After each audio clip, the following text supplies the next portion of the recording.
అండి ఈసారి. ఓకేనండి.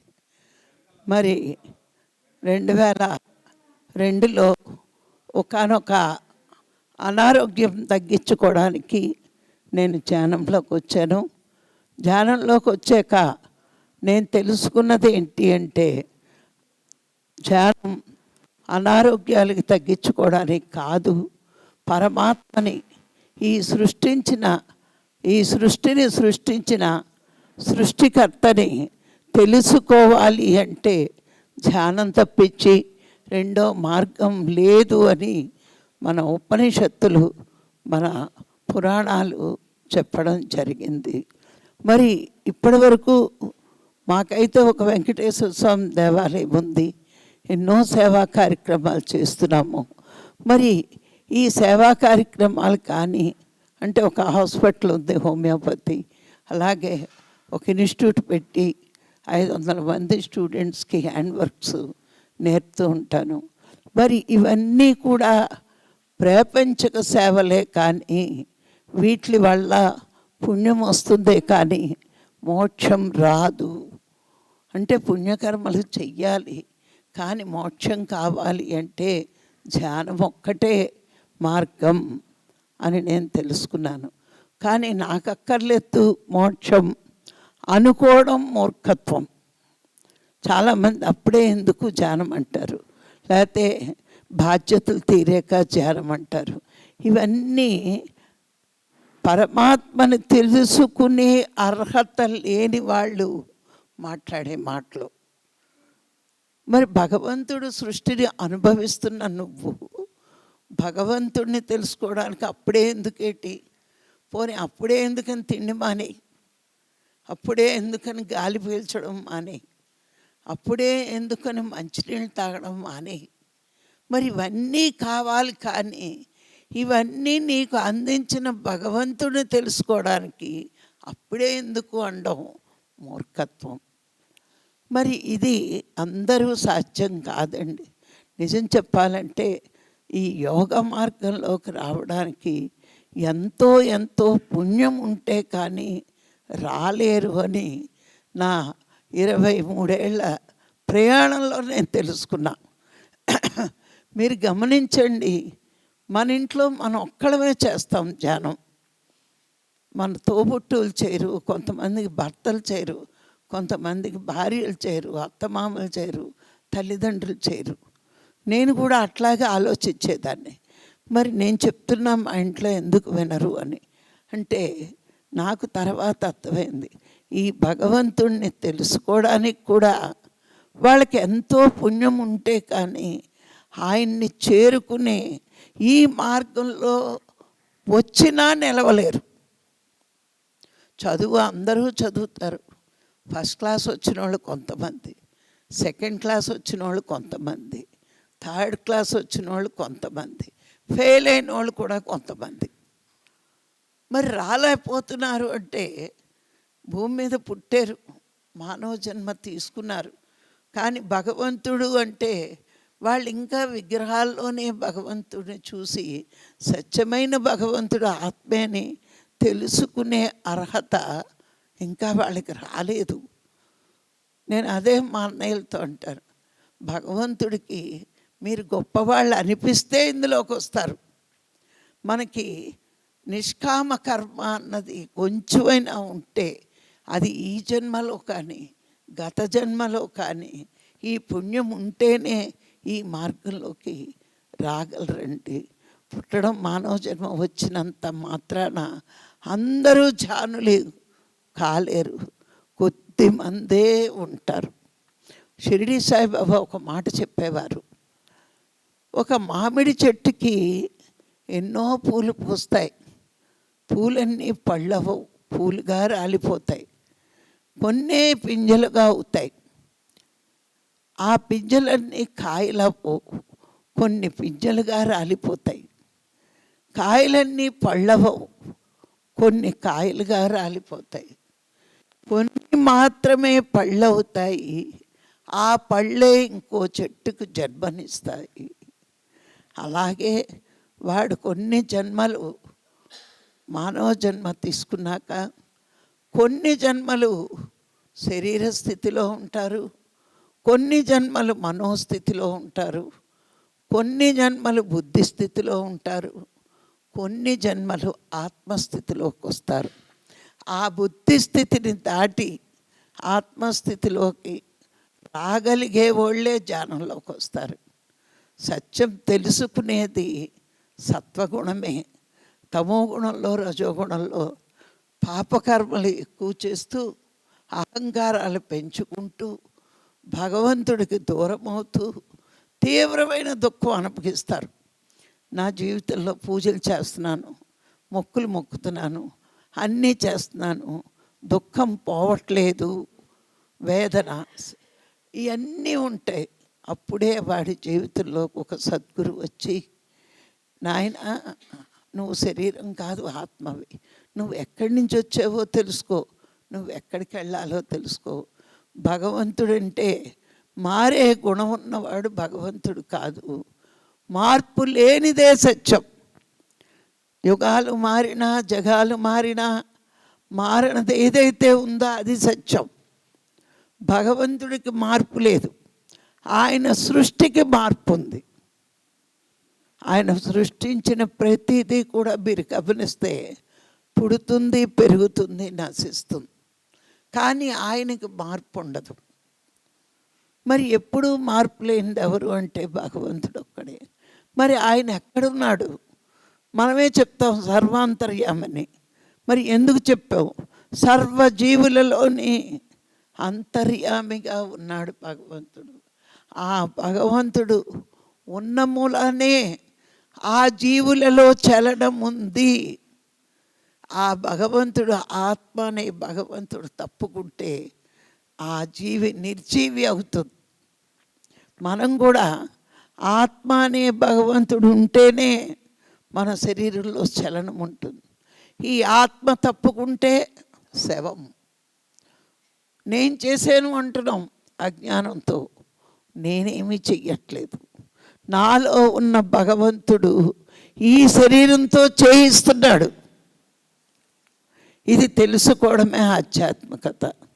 నేను చేస్తున్నానని అహంకారం పెంచుకుంటున్నాం. నేనేమీ చెయ్యట్లేదు. ఈ భగవంతుడు ఇందులో లేకపోతే ఒక అంగుళం కదులుతుందా ఇది? మరి భగవంతుడు చేస్తుంటే అజ్ఞానంతో, అహంకారంతో నేను చేస్తున్నాను అని మనం అనుకుంటున్నాం. ఇది పోగొట్టుకోవడమే అజ్ఞానం పోగొట్టుకోవడం. కానీ మనకి మానవ జన్మ తీసుకునే వెంటనే ఇవి తెలియవండి. మన జీవితంలో ఒక గురువు వచ్చాక సత్యం చెప్తాడు.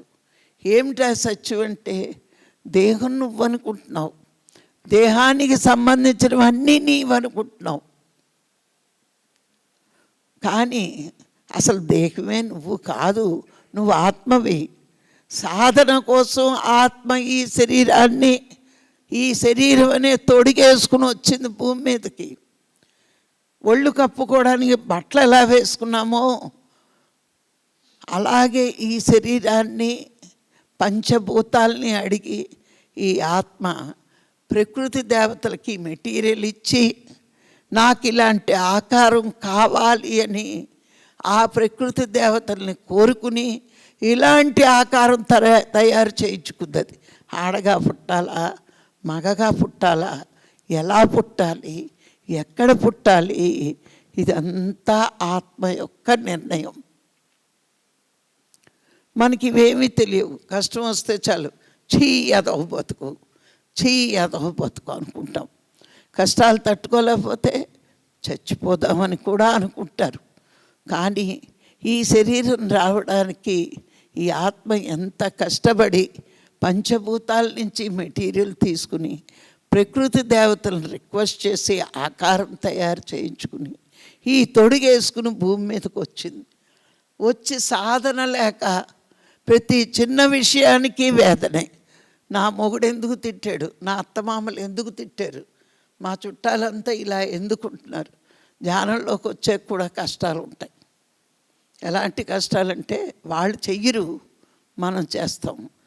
ఆ భార్యనే మాంసం వండడం అంటుంది, ఇంకా అక్కడి నుంచి యుద్ధం. ఎందుకు వండము, ఎవడు చెప్పాడు? పూజ మానేసావు.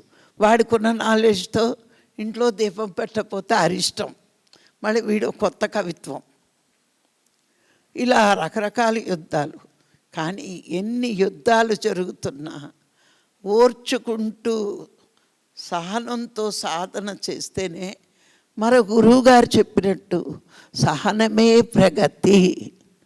మన గురువుగారు జ్ఞాన నవరత్నాల్లో చెప్పారు, సహనమే ప్రగతి. భగవంతుడిని తెలుసుకోవాలంటే ఎన్ని కష్టాలో పడాలి కదా. చూడండి, ఒక విత్తనం మహావృక్షం కావాలి అంటే విత్తనంగా చచ్చిపోతే కానీ మహావృక్షం కాలేదు. విత్తనం పగిలిపోతుంది, మధ్యలో ఉన్న చిన్న అంకురమే మహావృక్షం అవుతుంది. మరి నేను చచ్చిపోతాను అని విత్తనం భయపడితే మహావృక్షం కాగలదా? ఎన్నో విత్తనాలు ఇవ్వగలదా? అలాగే జీవుడిగా భూమి మీదకి వచ్చిన మనము ఎన్నో కష్టాలు భరించాలి. భరించేవాడే జీవుడు. భరించాక ఫలితం పొందుతాడు, దేవుడవుతాడు. కానీ మనకేమీ తెలియదు. గురువుగారు వచ్చాకే దేవుడు అంటే ఏంటి, మనమంటే ఏంటి, ఆనందం అంటే ఏంటి, ఎందుకు యోగం చెయ్యాలి మానవ జీవితంలో అని మనకి ఇవన్నీ మానవ జన్మ యొక్క పర్పస్ ఏంటి అనేది ఇక్కడికి వచ్చాకే తెలుసుకుంటాం. భూమి మీద ఒక ఆత్మ వచ్చి 84 లక్షల జీవరాశులుగా జన్మలు తీసుకుని చిట్ట చివరి జన్మ మానవ జన్మ అవుతుందండి. మానవ జన్మలోకి వచ్చాక గొప్పతనం ఏంటి అంటే భగవంతుడిని తెలుసుకునే ఏకైక జన్మే మానవ జన్మ. ఈ మానవ జన్మలో తప్పించి మరి ముందు జన్మల్లో భగవంతుడిని తెలుసుకునే శరీర నిర్మాణం లేదు, ఏమీ లేదు. అందుకే గొప్పవాళ్ళంతా మానవ జన్మనిచ్చి ఎదవ జన్మ అని ఎప్పుడూ అనుకోకండి. ఇది సాధించినంత గొప్పతనం ఎవరూ సాధించలేరు, ఏ జంతువు కూడా. మీరు గమనించండి, ముందు జన్మలన్నీ కూడా భోగజీవులు. 84 లక్షల జీవరాశుల్లో మానవ జన్మ వరకు, పశు జన్మ వరకు భోగజీవులు. మానవులు ఒక్కలే యోగజీవులు. యోగం చేసి భగవంతుణ్ణి తెలుసుకునే జన్మ మానవ జన్మ. అంత అపురూపమైన జన్మ తీసుకుని ఎక్కడ అంటే అంతవరకు కర్మ సిద్ధాంతం ఉండదండి జంతువులు. అందుకే ఏ కష్టం వచ్చిందని ఏ గుడికి వెళ్ళదు జంతువు. జంతువులు ఏదైనా చిన్న కష్టం వస్తే భరిస్తాయి, దాని పని అది చేసుకుంటుంది. మానవుడు తెలివితేటలతో అజ్ఞానంతో ఏం చేస్తున్నాడు? తప్పులు చేస్తాడు, పాపాలు చేస్తాడు, అవి కష్టాలే వస్తాయి. మరి గీతలో చెప్పాడు, పూర్వజన్మ కృతం పాపం వ్యాధి రూపేణ పీడితే. పాపం వ్యాధులు ఎందుకు వస్తున్నాయి? మనం గత జన్మలో చేసిన పాపాలే వర్తమాన జన్మల్లో వ్యాధులు. ఇది ధ్యానంలోకి వచ్చే వరకు తెలియక మనం ఏమనుకుంటాం, ఈ దేవుడికి ఇన్ని పూజలు చేస్తున్నాం, మాకు ఇంకా కష్టాలు ఎందుకు, మాకు ఇంకా రోగాలు ఎందుకు అనుకుంటాం. ప్రాపంచిక జీవితం అంతా మనకి క్వశ్చన్లు ఎక్కువ ఉంటాయి, సందేహాలు సంశయాలు. కానీ ఆధ్యాత్మిక జీవితంలో క్వశ్చన్లు ఉండవండి. ప్రతిదానికి ఆన్సర్ మనకే తెలుసు. ఎందుకంటే కర్మ సిద్ధాంతం నేర్చుకున్నాం. చీమంత కర్మ ఉంటే గోరంత కష్టం వస్తుంది, కొండంత కర్మ ఉంటే కొండంత కష్టం వస్తుంది. ఇప్పుడు నేను 80% కాలిపోయాను. మరి ఈ జన్మలో నేను శాకాహారిని, వైశ్య కుటుంబంలో పుట్టాను. మడి ఇది అది ఉన్న కుటుంబం. ఇప్పుడంటే తినవచ్చు, కానీ మా సాంప్రదాయాలు ఏంటి అంటే చాలా మడి ఎక్కువ ఇంట్లో. మా పూర్వీకులకి స్నానం చేస్తే కానీ ఇది చేయరు, బాత్రూమ్కి వెళ్ళినా స్నానం చేయాలి. మా అమ్మమ్మ అలాగే ఉండేది. మేము స్కూల్ నుంచి వచ్చిన నీళ్ళు చల్లేసేది మా మీద, పసుపు నీళ్ళని. అంత సాంప్రదాయం. మరి మాంసం తినని ఇంట్లో పుట్టి ఒక గుడి కట్టించి ఎన్నో సేవా కార్యక్రమాలు చేసినా 80% కాలిపోయాను అంటే మరి వర్తమానంలో నేను అంత పాపం ఏం చేయలేదు కదా. మరి ఖచ్చితంగా గత జన్మలో మరి ఎన్నో కోడిల్ని, మేకల్ని, రొయ్యల్ని ఎంతో హింస చేసి ఎన్నో జీవుల రక్తాన్ని కళ్ళ చూసినప్పుడు మరి నేను ఎంతటి శిక్ష అనుభవించాలి తప్పదు.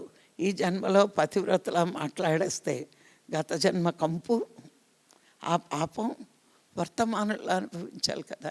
అందుకే జానులకి ఎన్ని కష్టాలు వచ్చినా ఓర్చుకుంటారు. ఎందుకు అంటే గురువుగారి దగ్గర నేర్చుకున్నారు వీళ్ళు. మన భర్త తిట్టినా, అత్తమామలు తిట్టినా, చుట్టాలు బంధువులు మన వెలివేసినట్టు, డబ్బు లేకపోతే హేళన చేసిన వీళ్ళందరూ ఎందుకు ఓర్చుకుంటారు అంటే వర్తమానం, గతమే మన వర్తమానం, మన వర్తమానమే మన భవిష్యత్తు. అందుకే ఎప్పుడో దాన్ని ఉంటాను, ఈ జన్మలో అంటున్నారు అని దాన్ని భరించే శక్తి, ఓర్చుకునే శక్తి సాధనలో ఉందని ఎవరు తిట్టినా కళ్ళు మూసుకుంటారు. కానీ మళ్ళీ తిట్టడానికి, వాళ్ళతో శత్రుత్వం తీర్చుకోవడానికి ఎవ్వరూ ప్రయత్నించరు. మరి మన గురువు గారు మనకి అంత చక్కటి ట్రైనింగ్ ఇచ్చారు. బుద్ధుడు లాంటి వాళ్ళనే తిట్టారు, మన్ని తిట్రా. మరి ఆయన జీవితం తెలియని వాళ్ళు ఒక చక్రవర్తి కుమారుడు ఈ ప్రజల కోసం అన్నీ వదులుకుని భిక్షాపాత్ర పట్టుకున్నాడు. మరి దుఃఖలా ఉన్నవాడు కుట్టామని తిట్టారు, మనలాంటి వాళ్ళని తిట్టరా. మనము ఓర్చుకోవాలి. మన ముందున్న మహానుభావుల చరిత్రలు చూస్తే మనం ఓర్చుకుంటూ ముందు జన్మలో ఏదో అని ఉంటాను, ఈ జన్మలో ఇలా అంటున్నారు అని ఓర్చుకుంటే సహనమే ప్రగతి అని గురువు చెప్పాడు.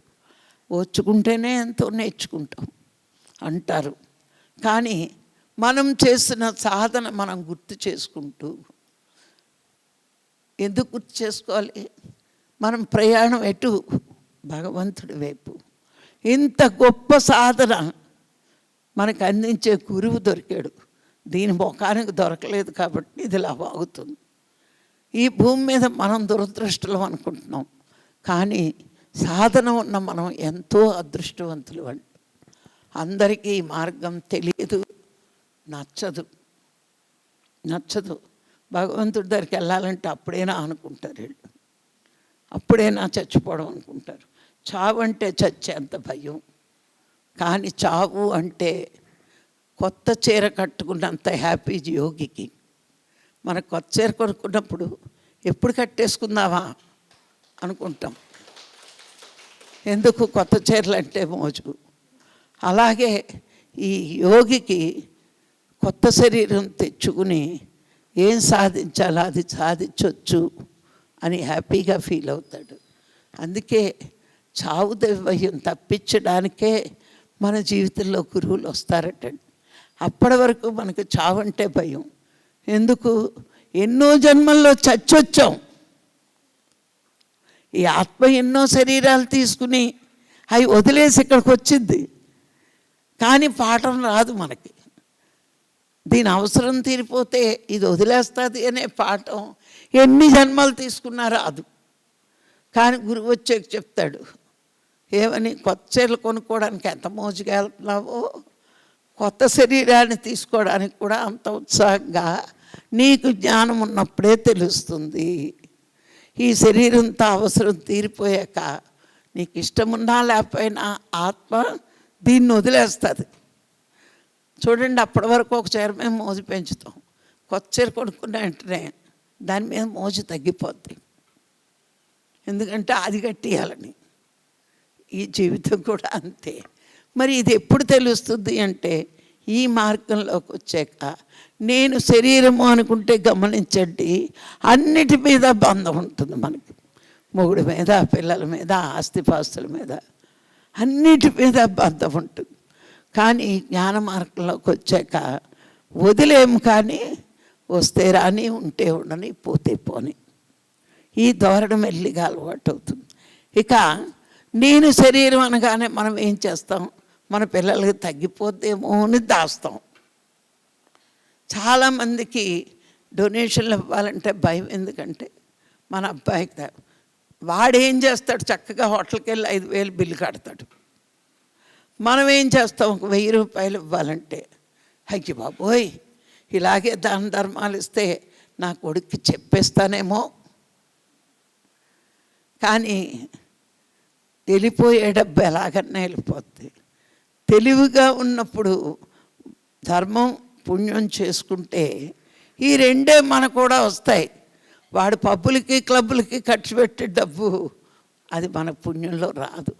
నేను వదిలి వెళ్ళే డబ్బు నేను బతికుండగానే మంచి పనులు చెయ్యాలి అని మనం అనుకున్నప్పుడు ఈ వదిలి వెళ్ళే డబ్బు కొంతైనా ఈ ఆత్మకార్యాలకి పుణ్యకార్యాలకి ఖర్చు పెట్టగలం.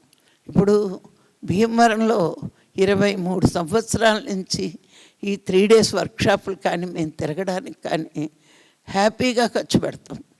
ఎందుకంటే మాకు ఆలోచన ఇచ్చింది కూడా భగవంతుడే. మరి ధ్యాన మార్గంలోకి వచ్చాక అందరూ జానులు 1 గంట క్లాసు 2 గంటల క్లాసు అయితే ఏం గుర్తుంటుందని 1 డేలు రాఘరావు గారే స్టార్ట్ చేశారు. 3 days వర్క్షాపులు రాఘరావు గారే స్టార్ట్ చేశారు.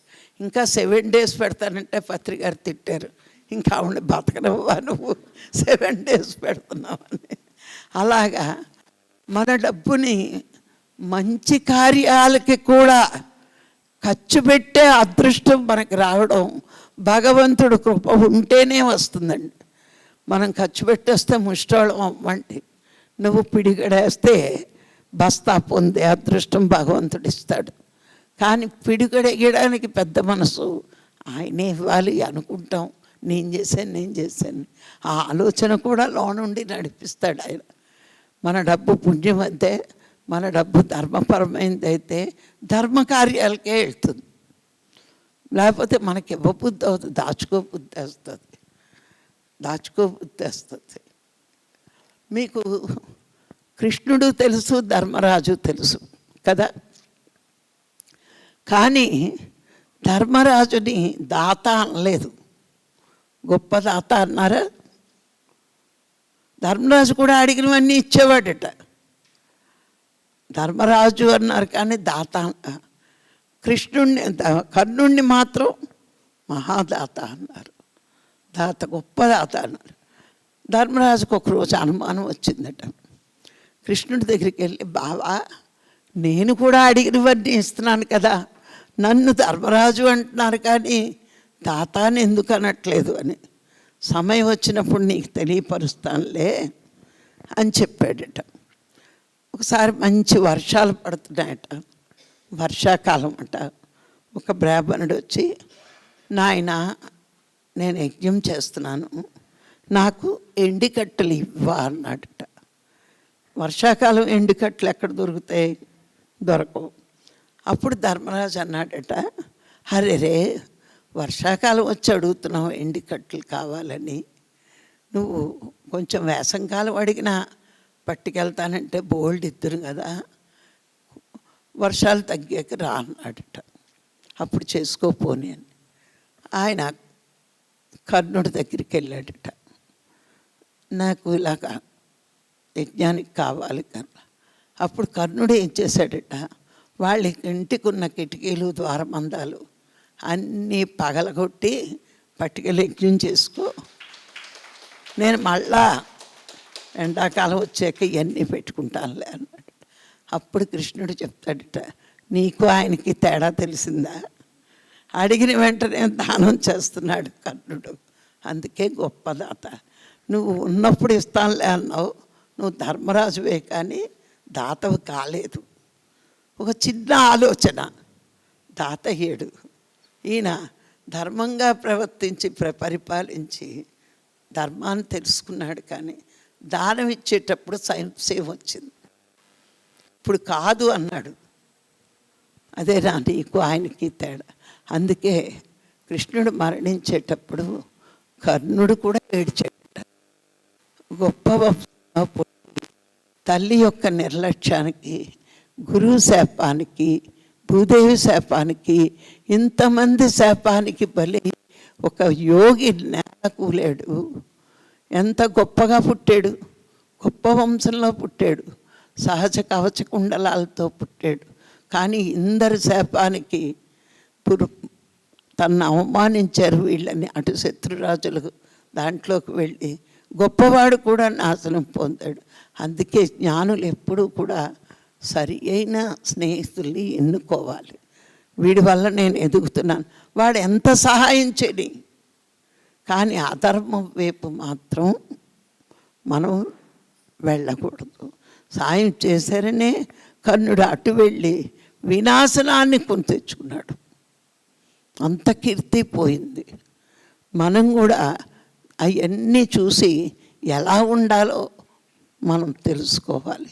సరి అయిన స్నేహితుల్ని వెతుక్కోవాలి. ఏదైనా సరే ఇక్కడికి వచ్చాక మనం ఎవరు మనని ఏమన్నా ఇది గత జన్మ కారణం ఏదో ఉండి ఉంటుంది అని కొంచెం సహనం ఉపయోగిస్తే భరించగలం. మన కర్మ అక్కడితో తీరిపోతుంది. మరి బుద్ధుడిని దేవదత్తుడు ఎంతో బాధ పెట్టేవాడట. అంటే పెదనాన్న కొడుకు బుద్ధుడి మీద అసూయ, అందుకని ఆయన చంపించాలని ఒక పిచ్చి ఏనుగుని ఆయన మీద వదిలేడట. వదిలేటప్పటికీ ఆ ఏనుగు ఈయన దగ్గరికి రాగానే ఈయన కళ్ళల్లో తీక్షణ చూసి దండం పెట్టి వెళ్ళిపోయిందట. అలాగే ఒకరోజు కొండ మార్గం గుండా వెళ్తుంటే బండరాళ్ళను తోయించాడట. తోయించేటప్పుడు కాలికి గాయమైందట బుద్ధుడికి. శిష్యులు అన్నారట, మీకు ఎప్పుడు అపకారం చేస్తున్నాడు కదా, మీరు అనండి ఆయనకు బుద్ధి చెప్తామని. అప్పుడు బుద్ధుడు చెప్తాడట, ఇది వాడికి నాకు సంబంధించిన విషయం. గత జన్మలో నేను ఏదో ఆయన బాధ పెట్టుంటాను, ఆయన ఈ జన్మలో పెడుతున్నాడు. నేను ఈ జన్మలో మళ్ళా వాడిని ఏదైనా అంటే మళ్ళా నేను కర్మ చేసి ఇంకో జన్మ తీసుకోవాలి, ఏమీ అనొద్దు అన్నాడట. మరి అలాంటి ఎంతో శత్రుత్వం వహించిన దేవదత్తుడు ఆ ఈర్షతో రగిలిపోయాడు. కానీ చిట్ట చివరికి వచ్చేటప్పటికి తన తప్పు తాను తెలుసుకుని తనకి 400 మంది శిష్యులు ఉంటే బుద్ధుడి దగ్గరికి వెళ్ళి ఆయన దగ్గర శరణాగతి అయ్యి ఆయన శిష్యుడిగా మారిపోయాడట. నాకు ఈర్ష అనేది ఉండి నేను నీకు బాధ పెట్టాను, కానీ నీ శిష్యుడిగా ఉండి నా అహంకారాన్ని తగ్గించుకోవాలంటే మళ్ళా బుద్ధుడి దగ్గరికే శిష్యుడిగా వెళ్ళాలి. అలా వెళ్ళి తనకి శిష్యుడిగా మారి శేష జీవితం బుద్ధుడి దగ్గరికి గడిపాడు దేవదత్తుడు. అందుకే మనని అన్నారని అంటే ఏదో గత జన్మ కర్మ ఉంది అంటున్నారు, మరి ఈ జన్మలో అది తీరిపోతుంది అనే ఊహ మనకు ఉంటే గురువుగారు చెప్పిన కర్మ సిద్ధాంతం మనకు అనుక్షణం గుర్తు రావాలి. అప్పుడు మనం ఎదగగలం. మరి ప్రతిదీ నేర్చుకుంటే ఓర్చుకుంటామండి. నేను గురువుగారి దగ్గర నేర్చుకున్నాను కాబట్టే 80% కాలన ఓర్చుకున్నాను కాబట్టే ఈరోజు ఈ స్థాయిలో ఉండగలిగాను. మనకు దొరికిన గురువు, మరి గురువు ఇచ్చిన జ్ఞానం తక్కువదేమీ కాదండి. ఇప్పుడు మన పిఎస్ఎస్ఎంలో ఉన్న ప్రతి వాగుళ్ళు కూడా ఎంతో గొప్ప జ్ఞానాన్ని నేర్చుకుంటున్నారు. కానీ మనం ఇంకా శ్రద్ధ పడితే, మీరు గమనించండి, పత్రికారు వెళ్ళిపోయినా మన సొసైటీ కొలాప్స్ అవ్వలేదు, ఇంకా ఇంకా ఇంకా ఉధృతంగా ముందుకు వెళ్తుంది. ఎందుకంటే అలాంటి సమర్థవంతమైన శిష్యుల్ని పత్రికారు తయారు చేసుకున్నారు. అలా మనం సమర్థవంతంగా ఉన్నాం కాబట్టే ఆయన దేహాన్ని వదిలాడు. మనం సమర్థత లేకపోతే ఆయన వదలకపోను. అది మనం గుర్తుంచుకుని గురువు ఇచ్చిన జ్ఞానాన్ని మనం 10 మందికి పంచిపెట్టినప్పుడేనండి మనం అసలైన పత్రికారు శిష్యులం అవుతాం.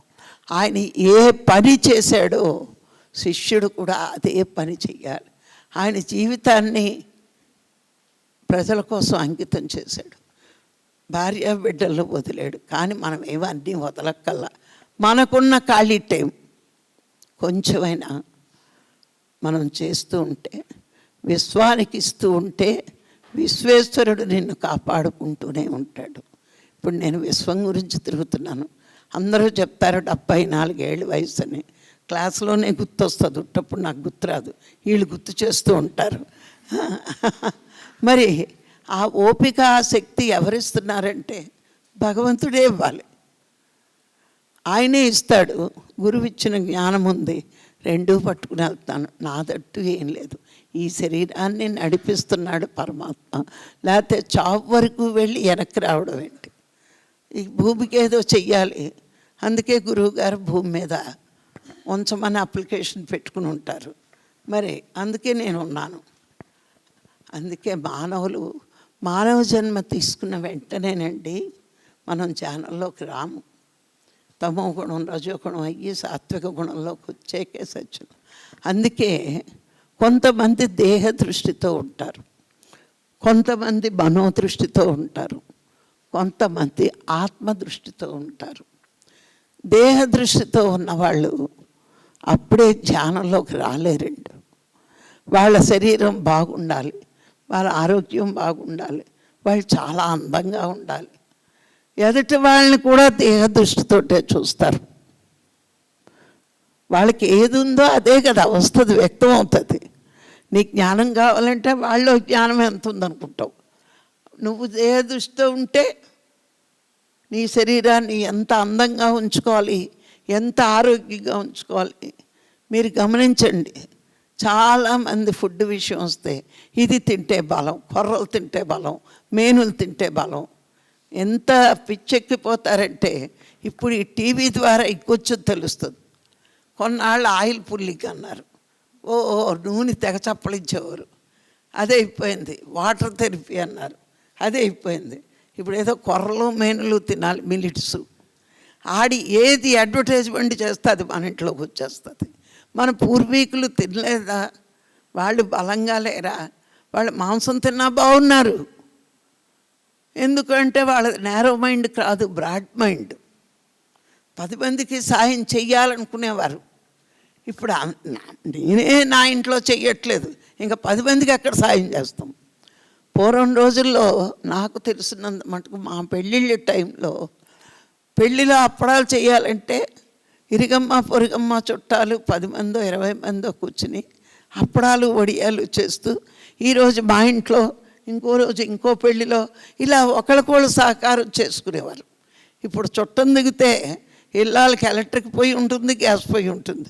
ఈ బియ్యం కడిగి పొడిగి మీద పెట్టడం బద్ధకం.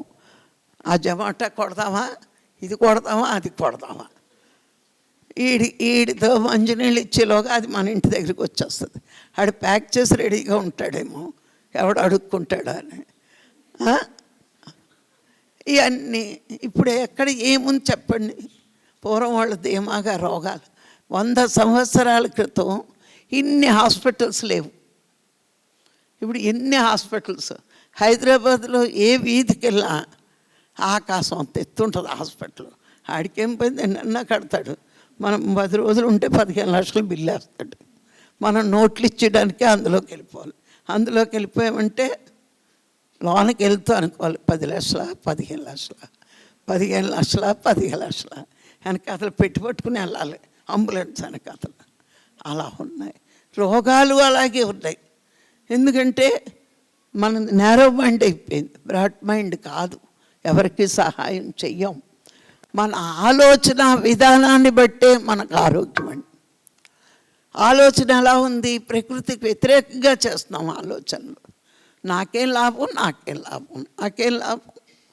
నీ దేహ దృష్టి ఉన్ననాళ్ళు నీకేం లాభం వస్తుందో ఆలోచిస్తావు. ఎవరితో మాట్లాడినా లాభం రావాలి, సాయం చేసినా లాభం రావాలి, ఫ్రెండ్షిప్ చేసినా లాభం రావాలి. లాభాలే ఆలోచిస్తున్నాం కానీ వాడికి అవసరం ఉంటే నేనెంత సహాయపడాలి అని మనం ఎప్పుడూ ఆలోచించట్లేదు. ఎందుకంటే సుఖం అంతా నేను, నా పిల్లలు, నా మొగుడు, నా పెళ్ళం, ఇంతే కదా ఆలోచనలు.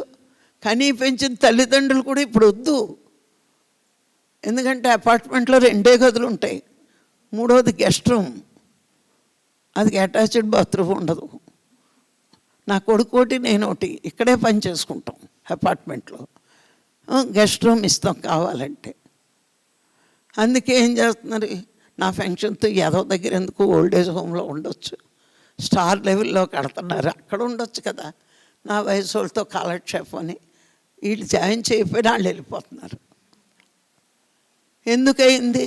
ఎప్పుడు మన శరీర సంబంధంతో బంధాలు ఏర్పరచుకుని బాధ్యత లేదు. అసలు బాధ్యతలు మర్చిపోతేనే బాధలు ఎక్కువ అవుతాయి. నువ్వు ఏదైనా ఒప్పుకుని భూమి మీదకి వచ్చాక అది తప్పనిసరిగా చేయాల్సిందే. పత్రిసారి చెప్తారు, నువ్వు ఆ లోకాల నుంచి ఈ లోకాలకు వచ్చినప్పుడు ఏం చెయ్యాలో అన్నది నీ నిర్ణయం అక్కడే ఉంది.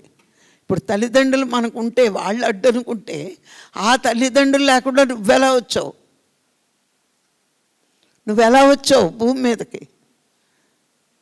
9 నెలలు నీ తల్లి కష్టపడి నిన్ను మోసి తీసుకొస్తే ఈరోజు వాళ్ళని పెంచడం మనకు కష్టం అనుకుంటే రేపు మన కొడుకు ఇంకా మంచి చూపిస్తాడు ఓల్డేజ్ హోమ్. మరి ఇది నీ బాధ్యత నువ్వు మర్చిపోయినప్పుడు భగవంతుడి దృష్టిలో పాపాత్ములమే మనం. నా సుఖం అనుకుంటున్నాం. ఈ దేహ దృష్టిలో ఉంటే ఎప్పుడూ బాధలే, ఎప్పుడూ దుఃఖమే. మనం నేర్చుకున్న విద్య ఈరోజు ఈ ఆత్మజ్ఞానం మన తల్లిదండ్రులు కాదు, సృష్టిలో అందరూ మన ఒకే కుటుంబం అనే విద్య ఇది. ఆత్మవిద్య అంటే ఈ బ్రహ్మాండంలో ఎన్ని జీవులు ఉన్నాయో అన్నీ నీ కూడానే వచ్చాయి భూమి మీదకి. ఇంత విద్య నేర్చుకుంటున్నాం. మరి ఎంత అదృష్టవంతులం. దేహదృష్టి ఎప్పుడు మనకి ఇందులోకి వచ్చాక అస్సలు రాకూడదు. నువ్వు బంగారం తిన్నా రోగం అయిపోతావు, ఒక్కొక్కసారి ఏమీ లేకుండా తిన్నా దుఃఖలా ఉంటావు. ఇప్పుడు చూడండి, చెట్టు కింద ఉంటారు వాళ్ళు, ఆ రోజుకి ఏదో పని చేసి డబ్బు తెచ్చుకుంటారు. వాళ్ళు మనలాగా హెల్దీ ఫుడ్ వెల్దీ ఫుడ్ అని చంద్రు, కానీ వాళ్ళు బాగా ఆరోగ్యంగా ఉంటారు. వాళ్ళ పిల్లల్ని అస్తమాట హాస్పిటల్కి తీసుకుంటారు. మన ఇంట్లో ఏసీ రూముల్లో పెంచుతాం, ఏసీ రూముల్లో ఉన్న స్కూల్స్లో వేస్తున్నాం. ఈ ఏదో ఒక తెల్లాళ్ళకి వస్తే రొంపాదగ్గురు. మళ్ళీ పెద్దవాళ్ళు ఎవరో చిట్కాలు చెప్తే మనకి నచ్చదు.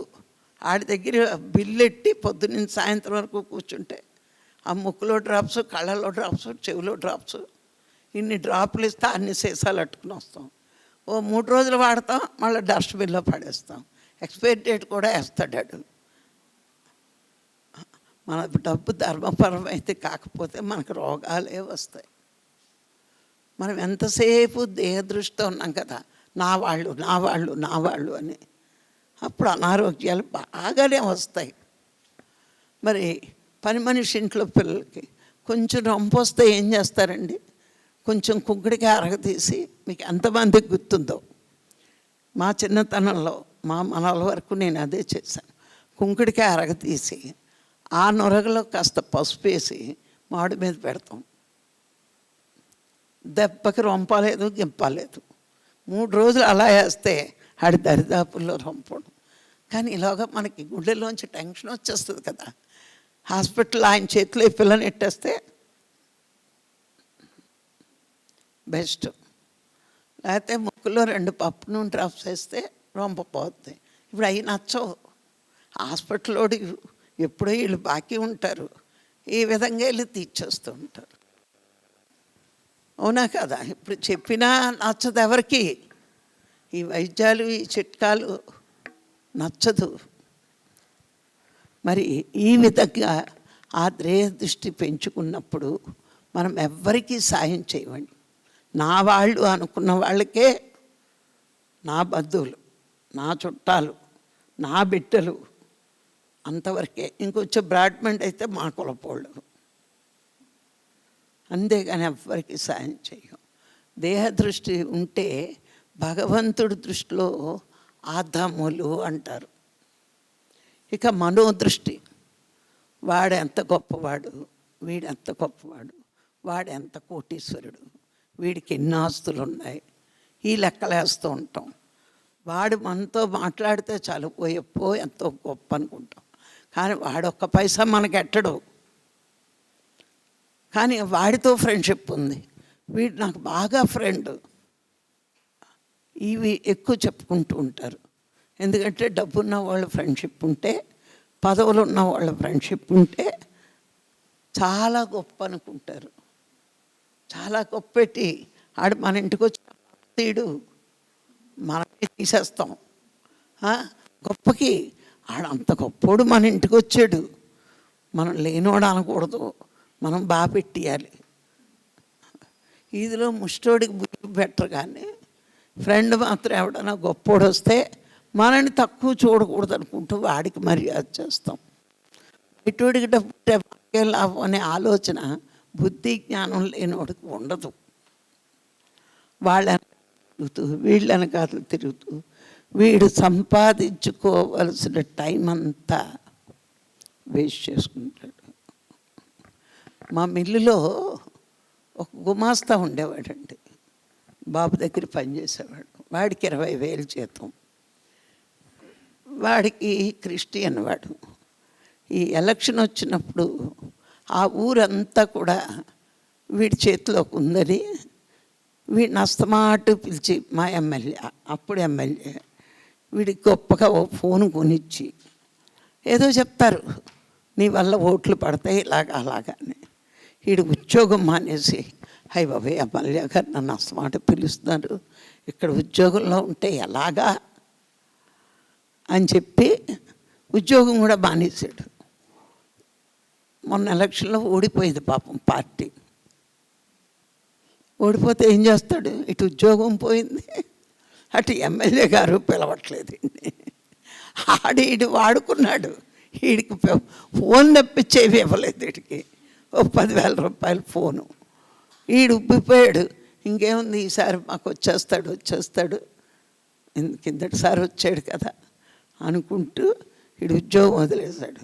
ఇప్పుడు ఏం చేస్తున్నాడు, మరి ఎమ్మెల్యే గారు గుడ్లు కూడా ఇస్తారు కదా తాగమని, కొత్తగా అది కూడా అలవాటు అయింది ఆడికి.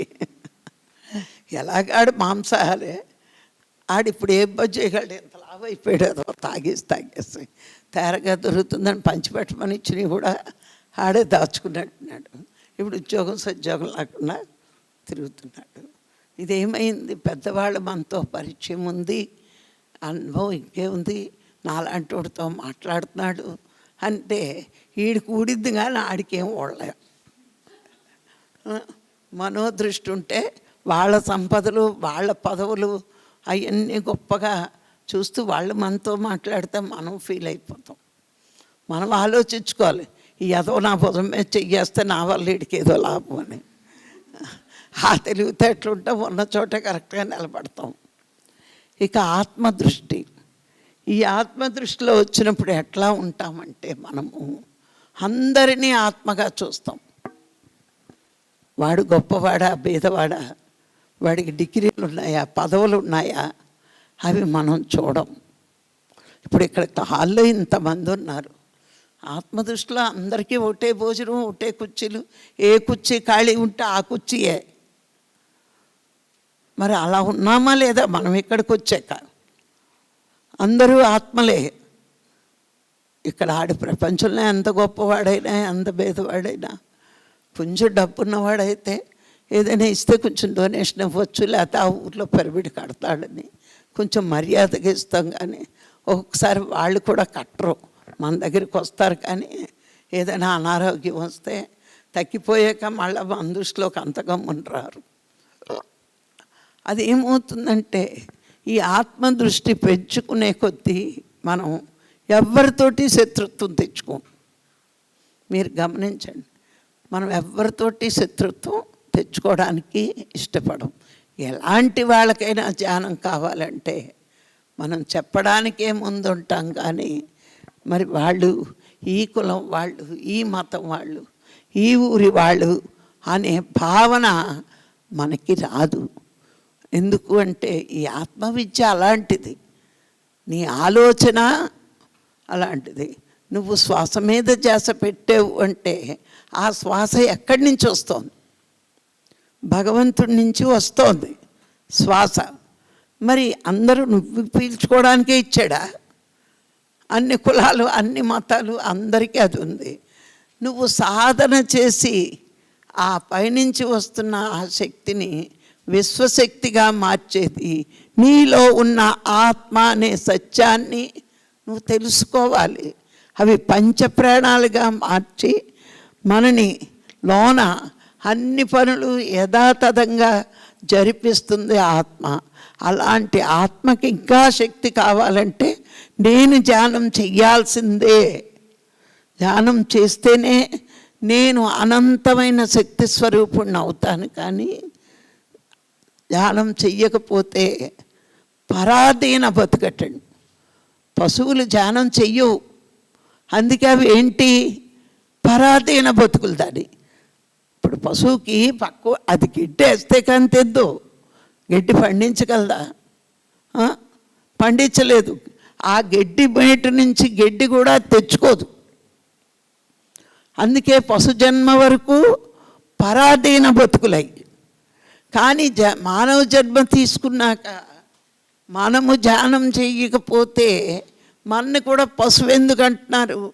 ఎప్పుడు పరుల మీద ఆధారపడి బతుకుతాం. మనం సంపాదించుకోము, పంట పండించము, ఏ పని చెయ్యలేము. పక్కవాడి మీద ఆధారపడి బతికిన వాడినే పశువు అంటారు. చెప్పాలంటే మన మహాత్ములు ఏమంటారు? సాధన చేసేవాడు పురుషోత్తముడు, సాధన లేకపోతే పశువుల్లాగా పరాధీన బతుకుల్లో బతకాల్సి వస్తుంది. కానీ సాధన చేసేవాడు పురుషోత్తముడు కాగలడు, ఉత్తమ పురుషుడు అవుతాడు. ఎందుకంటే మొదట్లో మన ఇంట్లో మనకి భర్త కానీ భార్య కానీ ఈ సాయాలు అందుతాయి. కానీ తర్వాత సాధన వల్ల మనని ఎప్పుడు సాధన పెంచుకున్నప్పుడు ప్రకృతి పరమాత్మ మన చూసుకుంటారు. ఇప్పుడు నన్ను చూసుకోవట్లేదా నా ఆరోగ్యాన్ని? నేను ఎంత దూరం తిరుగుతున్నా ఆ ఆరోగ్యం ఆయన ఇస్తున్నాడు కాబట్టి నేను తిరుగుతున్నాను. సృష్టిలో అతి గొప్ప పని ఏది అంటే ధ్యానం చేయడం, ధ్యానం చెప్పడమేనండి. ఇంతకంటే పుణ్యం ఏం లేదట. ఉపనిషత్తులు ఏం చెప్తున్నాయంటే ప్రపంచమే శాశ్వతం అనుకున్న మానవుల్ని పరమాత్మ వైపుకు తిప్పగలిగితే ఇంతకంటే గొప్ప పుణ్యం భూమి మీద ఇంకోటి లేదటండి. యజ్ఞ యాగాదుల కంటే గొప్ప పుణ్యం మనం ఎదుటివాడికి జ్ఞానం నేర్పడం. ఎందుకంటే ఈ ప్రపంచం శాశ్వతం అనుకుంటాడు. ప్రపంచం ఏమీ శాశ్వతం కాదు. కోరుకున్నవన్నీ వస్తాయి, వచ్చిన వాటి వెనకాతలే దుఃఖం ఉంటుంది. నువ్వేది కోరుకున్నా, శంకరాచార్యులు అందుకే అంటారు ఏది కోరుకోవద్దు. నువ్వు కోరుకున్నావంటే వస్తువుల కంటే దుఃఖాన్ని పిలుస్తున్నట్టే లెక్క. నీకు ప్రాప్తం ఉంటే అది నీ దగ్గరికి చచ్చినట్టు వస్తుంది. నీకు అవసరం అనుకుంటే భగవంతుడే నీకు వచ్చేలాగా కల్పిస్తాడు. నువ్వు కోరిక కోరొద్దు, ఇచ్చిన దాంతో తృప్తిగా ఉండు. నీకు కావలసినవన్నీ ప్రకృతం వస్తుంది. కానీ నువ్వు భూమి మీద చేయాల్సిన పని ఏంటి అంటే నువ్వు దేహం తీసుకున్నావు కాబట్టి సాధనలో నువ్వు గొప్పగా భగవంతుడిని చేరుకోవచ్చు అనుకున్నప్పుడు ఈ సాధన తెలియని వాళ్ళకి చెప్పు, దుఃఖంలో ఉన్న వాళ్ళకి చెప్పు. చేస్తాడా చేయడా అనవసరం, చెప్పడం మన ధర్మం అంతే. అది భగవంతుడి వైపు తిప్పడం.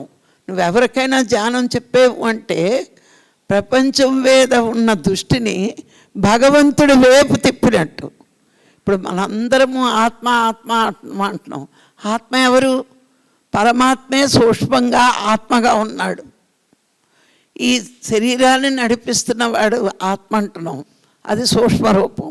ఈ విశ్వాన్ని నడిపించిన వాడు సర్వాత్మ. ఈ సృష్టిని నడిపించేవాడే బ్రహ్మము. ఏదైనా ఒకటే, మూడు ఒకటే. కానీ మనం పిలుచుకునే పిలుపులను బట్టి పరిమితం అపరిమితం అనుకుంటున్నాం. కానీ ఈ సూక్ష్మమే స్థూలము, మహా బ్రహ్మము. ఇది తెలుసుకుంటే ఎవరైనా ప్రపంచం పరమాత్మ సృష్టిని చూసి మోజుపడిపోయి కర్తవ్యాన్ని మర్చిపోయి ఉన్నవాణ్ణి, అంటే ఎందుకు కర్తవ్యం మర్చిపోవడం అంటామంటే అక్కడ సాధనని ఒప్పుకునే వచ్చాం, ఇది మర్చిపోయాం మనం భూమి మీదకి వచ్చి. అది గురువులు వచ్చినా గుర్తు రావట్లేదు. గురువు వచ్చాడు చెప్పడానికి, అందుకునే వాళ్ళు అందుకున్నారు, అందుకులేని వాళ్ళు మారిపోయారు. కానీ మరి మనగా మన కర్తవ్యం మరొక్కసారి చెప్పడం. వాడికి టైం రాలేదేమో, గురువు వచ్చినా చెప్పినా ఎక్కలేదంటే మరి ఇప్పుడు టైం రావచ్చు కదా. అందుకే గురువులు మనకేం చెప్తారంటే మన ప్రయత్నం నిరంతరము ఉండాలి, నిరంతరము చెయ్యాలి. వాడికి ఏ టైము మారాలనుందో ఆ టైం కాడు మారతాడు. కానీ గురువు పని ఏంటి అంటే నిరంతరము మనం చెప్పడమే. ఎప్పుడోసారి కష్టాలు వస్తాయి. మా అన్నయ్య ఉండేవాడు, మా ఇంట్లో అందరికీ చెప్పినా ఎవ్వరూ చేసేవారు కాదు. మా అన్నయ్యకి డబ్బు బాగా ఉంది, భార్య చచ్చిపోయింది, మొన్నే మా అమ్మ చచ్చిపోయింది, మొన్నటి వరకు మా అమ్మ తోడు, కూతురా రాదు. ఇప్పుడు ఒంటరితనం. ఎలాగా మనకి ఎవడో ఒకడు దేహ దృష్టిలో ఉన్న వాళ్ళకి ఏంటంటే ఎవరైనా మాట్లాడితే కాలక్షేపం చేసేస్తారు. ఇప్పుడు ఇంటికి వస్తే కాలక్షేపం లేదు. నేను చెప్పాను, నీకు కాలక్షేపం కాదు, భగవంతుడు నీ చుట్టూరు బంధాలను దూరం చేశాడు అంటే ఆయన వైపు తిరిగే అర్హత నీకు ఇప్పుడు వచ్చింది. అందుకని నువ్వు ధ్యానం చేస్తే నీకు బతుకు మీద ఆశ ఉంటే చివరి రోజుల్లో అయినా ధ్యానం చేసి చచ్చిపో. లేదు ధ్యానం చెయ్యను ఇప్పుడు కూడా అంటావా, ఇంకా కుక్క జన్మ నక్క జన్మ వచ్చి బంధాలు వదలక వాళ్ళు ఏ ఇంట్లో పుట్టారో ఆ ఇంటికి కుక్కగానో ఆవుగానో వెళ్ళిపోతావు. మరి అంతే కదా, ఏం చేయాలి? అమ్మ అమ్మ అమ్మ అని ఏడుస్తే అమ్మ ఎక్కడ పుట్టిందో అక్కడ కుక్కలా ఉంటాడు వీడు. దేని మీద బంధం ఉంటే రుణాన బంధం రూపైన పశువులు పక్షులు సత్తులు సుత్తులు అన్నారు. నువ్వు పెళ్ళం మీద బెంగెట్టుకుంటే అది పుట్టింట్లో ఈడో కుక్క. మరి అంతే కదా, ఇన్ని జన్మలు ఎందుకు వస్తాయి? లేకపోతే ఆ ఇంట్లో గేదెగానో ఆవుగానో పడి ఉంటాడు. మరి అపురూపమైన మానవ జన్మ వచ్చి పక్కన చెప్తున్న వాళ్ళ మాటలు కూడా వినకుండా చచ్చిపోయిన వాళ్ళ గురించి ఎన్నిసార్లు ఏడుస్తూ వస్తారు చెప్పండి. ఏదో చచ్చిపోయినప్పుడు ఏడవడం సహజం, ఏదో కొంచెం అప్పుడప్పుడు బాధపడడం. ఇంకా పొద్దుగోకలా ధ్యానం వదిలేసి ఏడుస్తే, మొన్న అంత గట్టిగా చెప్పాక ఇప్పుడు ధ్యానం చేస్తున్నాడు రోజుకి గంట.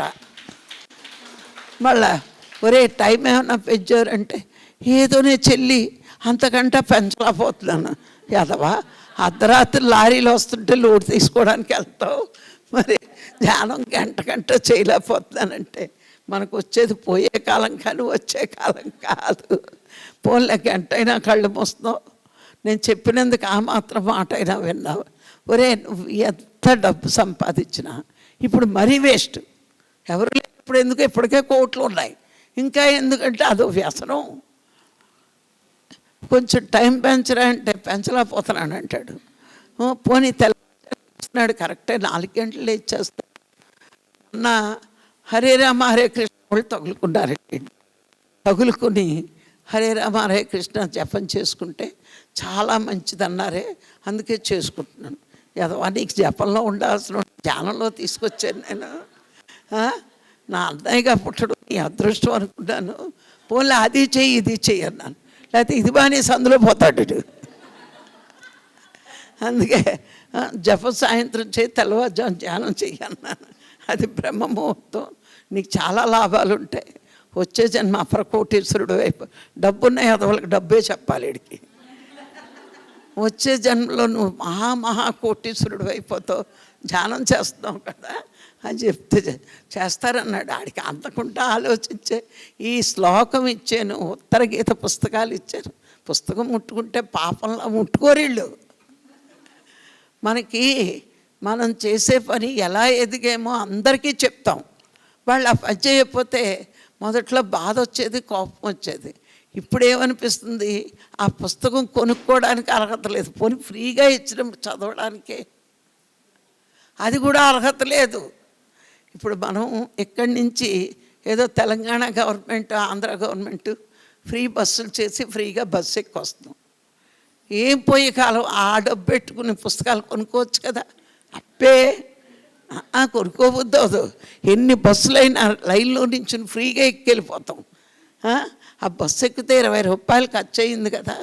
భగవంతుడు మనకు 3/20 కలిసి వచ్చాయి కదా. ఆయన మనకు అవకాశం ఇచ్చాడు కదా, పెంచుకోవాలి, కొంచెం పుస్తకాలు చదవచ్చు కదా అని అనుకోరు. ఇప్పుడు ఎవరి దగ్గర డబ్బులు లేక కాదు, శ్రద్ధ లేక. అదే దారిలో ఎక్కడైనా 50% అందులో దూరిపోతారు వీళ్ళు. ఆ 50% ఆఫ్లోకి వెళ్ళిపోయి అక్కర్లా పైన చీరలు మోసుకుని ఇంటికి వెళ్ళిపోతారు. చీరలు ఎంత బరువు ప్యాకింగ్ అన్నా మోయగలరు. కేజీ కూర మొయ్యమంటే వీళ్ళకి చేతులు పడిపోతాయి. అంటే మన బుద్ధి ఎలా ఉందో మన పనిని బట్టి తెలుస్తుంది. నువ్వు చీర కొనకపోయినా పర్లేదు, పుస్తకం కొనకపోతే నీ కర్మలు ఎలా తీర్చుకోవాలో లేదు. మరి ఈరోజు ఈ స్థాయికి వచ్చానంటే నేను కొన్ని వందల పుస్తకాలు, మహాగ్రంథాలు అన్నీ తిరగేసి అది సూక్ష్మం చేసి అర్థమయ్యే భాషలో ఇవ్వడం జరిగింది. మీకు అందరికీ బద్ధకాలు నాకు తెలుసు, అందుకే ప్రతి పుస్తకం చదువుతాను, అది సూక్ష్మం ఏంటో చూసుకుంటూ ఉంటాను అన్నమాట. మరి దేహ దృష్టిలో మానవ జన్మ తీసుకున్న మనము ఆత్మ దృష్టిలోకి వచ్చాము అంటే మనము చిట్ట చివరి జన్మల్లోకి వచ్చినట్టేనండి. చిట్ట చివరి జన్మల్లో భగవంతుడు మెచ్చే స్థితికి మనం వచ్చాం. ఎందుకంటే భగవద్గీతలో చెప్పాడు, జ్ఞానులే నాకు ఇష్టలని. మీరు 7వ అధ్యాయం 17వ శ్లోకం ఏదో ఉంది. ఆర్తులు, అర్థార్థి, జిజ్ఞాసి, జ్ఞాని, నాకు 4 భక్తులు ఉంటారు. 4లోకి జ్ఞానులే నాకు ఇష్టలు అన్నాడు. అంటే మొదటి 3 రకాలు భక్తులే, కోరికల కోసం వచ్చేవాళ్ళు, డబ్బు కోసం వచ్చేవాళ్ళు. జిజ్ఞాసులు అంటే భగవంతుడు ఎవరో ఎన్నో గ్రంథాలు తిరగేస్తారు కానీ వాళ్ళు ధ్యానం చేయరు. ఈ 3 అడిగినవన్నీ ఇస్తా కానీ వీళ్ళకి జన్మ ఉంటుంది. కానీ జ్ఞానులు భగవంతుడు ఎవరు, ఎక్కడ ఉంటాడు, ఆయన్ని ఎలా చేరుకోవాలి అని గురువు ద్వారా తెలుసుకుంటాడు. తెలుసుకుని ఆ ప్రయత్నం చేస్తాడు. వాడు జ్ఞాని, వాడి నా లోకంలో స్థానం ఇస్తాను అంటాడు. ఇప్పుడు మనందరికీ తెలుసు భగవంతుడు అంటే ఆత్మ. ఆత్మ ఎక్కడ ఉంటుంది? సర్వజీవుల హృదయాలలో. మరి ఆయన్ని ఎలా చేరుకోవాలి మనము అంటే శ్వాస మీద ధ్యాస పెట్టి లోన ఉన్న ఆత్మని, మన దృష్టిని అక్కడికి చేర్చుకోవాలి. మరి అందులో ఉన్న మనమంటేనే ఇప్పుడు మనము భగవంతుడికి ఇష్టమైన మార్గంలో ఉన్నాం, జ్ఞాన మార్గంలో. మరి ఆయన కృప మన మీద ఎందుకు ఉండదండి? చెయ్యవలసింది చేస్తే పొందవలసినవన్నీ పొందుతాం. చెయ్యవలసింది చేయకుండా పొందవలసినవి అడుక్కుంటే కోరికలే తప్పించి ఏమీ రావు. అందుకే మానవుడి అంతిమ లక్ష్యం ధ్యాన మార్గమే, ధ్యానమే. ఇది తెలుసుకుని చేసిన వాడు ధన్యత పొందుతాడు. లేదు మాకు ఇంకా ఖాళీ లేదు, టైం లేదు, లేకపోతే ఇంకా బాధ్యతలు తీరే చేస్తానంటే బాధ్యతలు తీరేలోగా చచ్చిపోవచ్చు. మా చిన్నన్ని అలాగే ఉండేవాడు.